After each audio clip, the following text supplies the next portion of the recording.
So we're on the data source tab here.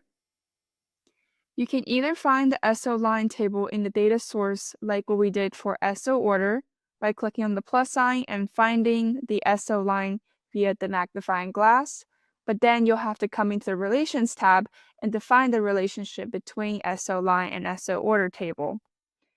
But an easier way to do it is to have the system define the relationship for you.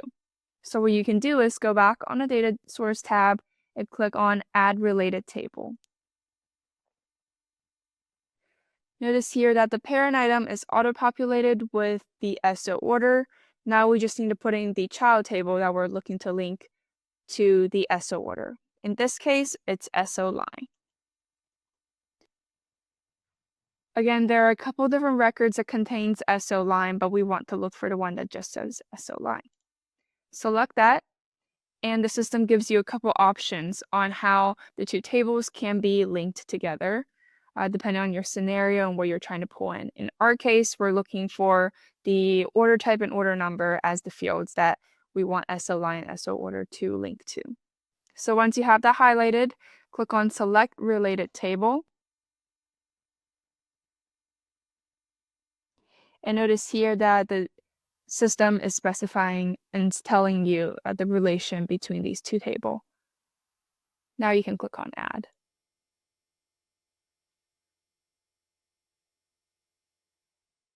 By doing that, the system adds the table to your source list right here, and then going to the Relations tab, you'll see that the system has added the join for you. Most of the joins will be inner, but you can go ahead and change it to left, right, forward, cross, depending on what you need. And down here, you can see which fields are being linked on each table. Now you can go ahead and save, and you have successfully added a new table to the generic inquiry. From here, you can proceed to add the fields you want to the generic inquiry on the result grid. So similarly to what we did before, click on Add Row, and the object, instead of SO order, we're going to choose SO line and find the inventory ID that we saw. Click on Save. You're going to add a new one and bring in the inventory description as well.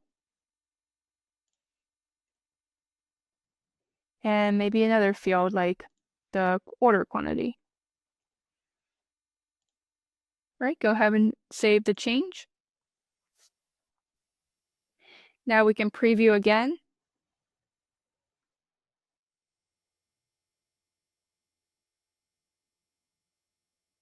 And you'll notice that we have 3 additional columns. So we have inventory ID, the description, and quantity added on here. All right.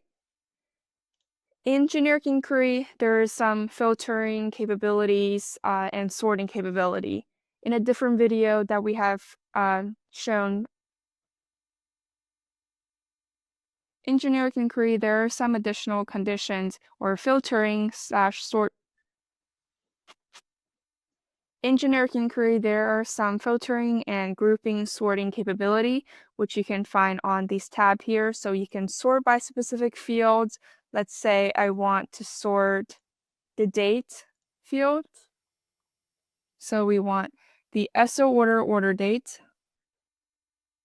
to sort ascending, meaning that it should show the more recent date first. Save that, you can preview it.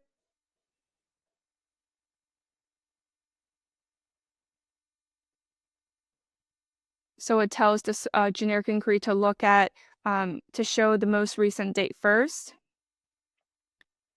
We could do grouping. So let's say if you want to group by customers, then the generic inquiry will group the sales orders by customers.